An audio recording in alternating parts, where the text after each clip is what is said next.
सोमवार व्रत कथा। एक नगर में बहुत धनवान साहूकार रहता था। उसके घर में धन की कोई कमी नहीं थी, परंतु वह बहुत दुखी रहता था क्योंकि उसके कोई पुत्र नहीं था। वह इसी चिंता में दिन रात दुखी रहता था। पुत्र की कामना के लिए वह प्रत्येक सोमवार शिव जी का पूजा व्रत पूजन कीर्तन किया करता था तथा सायंकाल मंदिर जाकर शिव जी के सामने दीपक जलाया करता था। संभाला और यज्ञ कार्य संपन्न कर ब्राह्मणों को भोज करवाकर दक्षिणा देकर विदा किया। अपने आप को रोक न पाया और जोर जोर से रोने लगा। संयोगवश उसी समय शिव जी पार्वती जी उधर से जा रहे थे। तब उन्होंने जोर जोर से रोने की आवाज़ सुनी तो माँ पार्वती कहने लगी, स्वामी कोई दुखियारा आपको पुकार रहा है, आपको उसकी सहायता करनी चाहिए। माँ पार्वती और शिवजी वहाँ गए तो देखा कि वहाँ एक मृतक लड़का पड़ा है। माता पार्वती कहने लगी, स्वामी यह तो वही लड़का है जो आपके वरदान से उत्पन्न हुआ है। शिव जी ने कहा, हे पार्वती, इसकी आयु इतनी ही है और वह भोग चुका है। पर कोमल मन माँ पार्वती ने कहा, स्वामी इसको जीवन दान दे दो, नहीं तो इसके माता पिता तड़प तड़प कर मर जाएंगे। माता पार्वती के बार बार आग्रह करने पर शिव जी भगवान ने उसको जीवन दान दे दिया। शिव जी की कृपा से लड़का जीवित हो गया। उसके मामा अत्यधिक प्रसन्न हो गए। शिव जी और माँ पार्वती जी कैलाश पर चले गए।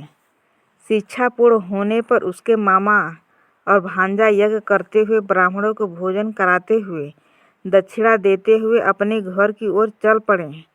रास्ते में उसी शहर में आए जहाँ उस लड़के का विवाह राजकुमारी से हुआ था। वहाँ आकर उसने यज्ञ प्रारंभ कर दिया। वहाँ के राजा ने उसको पहचान लिया और महल ले जाकर बहुत आवभगत की। बहुत से दास दासियों सहित अपनी राजकुमारी की जमाई लड़के के साथ विदा कर दिया। जब वे अपने शहर के निकट आए तो मामा ने कहा कि मैं घर जाकर सूचना कर आता हूँ। उसके पिता शिव जी के मंदिर में बैठे थे। उन्होंने संकल्प कर रखा था कि यदि मेरा पुत्र मृतक आया तो मैं शिव जी के चरणों में अपना सिर पटक पटक कर प्राण त्याग दूंगा। लड़के के मामा ने आकर यह समाचार दिया कि आपका पुत्र आ गया है, अपनी पत्नी को साथ लेकर बहुत सा धन लेकर आया है। तो सेठ प्रसन्नता से भर उठा और बार बार भगवान को धन्यवाद किया। सेठ और सेठानी ने आनंद पूर्वक पुत्र पुत्रवधू का स्वागत किया। सभी बड़ी प्रसन्नता के साथ रहने लगे तथा सारी नगरी में कहलवा दिया कि इस व्रत को करने से विवाह योग्य कन्या को उत्तम वर, उत्तम गुण स्वरूप सौंदर्य तथा स्त्रियों को उनके गुण वाली संतान, सुवर्ण वस्त्र और अखंड सौभाग्य की प्राप्ति होती है तथा पति पत्नी का कभी वियोग नहीं होता तथा अंत में शिवलोक में निवास करते हैं। यह व्रत ईश्वर को प्रदान करने वाला है। जिस घर के स्त्री पुरुष इस व्रत को करते हैं उस घर में हमेशा भगवान शंकर और माँ पार्वती की कृपा बनी रहती है।